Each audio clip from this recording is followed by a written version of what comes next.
Hello everyone, আসসালামু আলাইকুম। আমি আজকে মোমো বানানোর জন্য দেখেন ময়দা নিয়েছি, ওর সাথে আমি আটাও দিয়েছি হালকা। তবে আমি এখানে দিয়েছি লবণ সাদা তেল দিয়ে হালকা কুসুম গরম পানি দিয়ে আমি মেখে নেব। ডোটা মেখে সুন্দর করে রেখে দেব আধা ঘন্টার জন্য।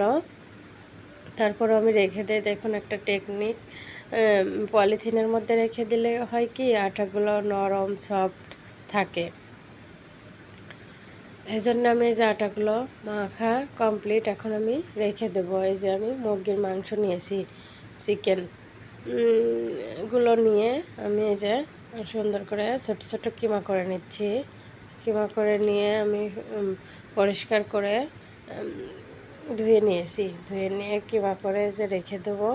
এখানে আমি বাটা মশলা অ্যাড করেছি, কারণ বাটা মশলা একটু দিলে হালকা রসুন, একটু আদা, একটু পেঁয়াজ, একটু এলাচ এগুলো নিয়ে আমি বেটে তারপরে হালকা ওর সাথে একটু লেবু অ্যাড করবো, তেল, হলুদ, মরিচ। একটু ঝাল ঝাল না হলে ভালো লাগে না, কারণ বৃষ্টি বাদলের দিন ঘরে বসে অনেক মজার মজার রেসিপি খেতে মন চায়। দেখুন আমি এগুলো ম্যারিনেট করে 20 মিনিটের জন্য রেখে দেব।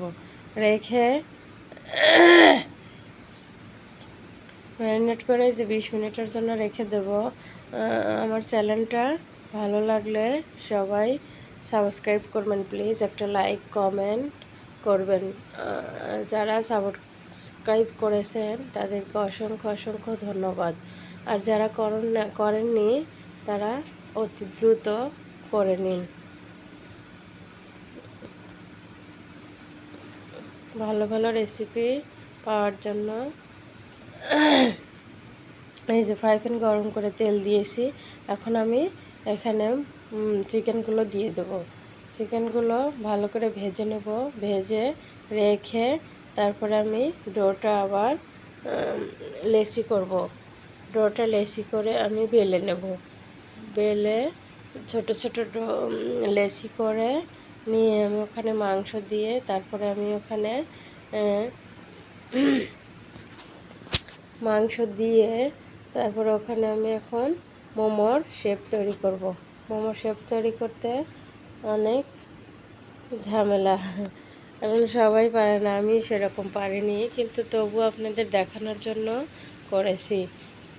অনেক আগে করেছিলাম, ওটা বেশ ভালো হয়েছিল, আরও কয়েকবার খেয়েছি, কিন্তু আজকে একটু বেশি খারাপ হয়েছে। কিন্তু তেমন দেখেন, কিন্তু যেভাবে সেভাবেই খাওয়া যায়। আমি এগুলো সিদ্ধ করে নেব।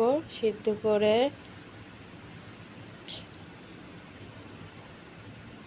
মোমোগুলো সিদ্ধ করে তারপরে সস বানিয়ে যে যার মতো টমেটো সস, কাঁচামরিচের সস, আপনি এখানে পুদিনা পাতা, ধনে পাতার সস করতে পারেন, যে যেভাবে খেতে পারে। কিন্তু আমি সসের আইটেমটা দেখাইনি, কারণ সস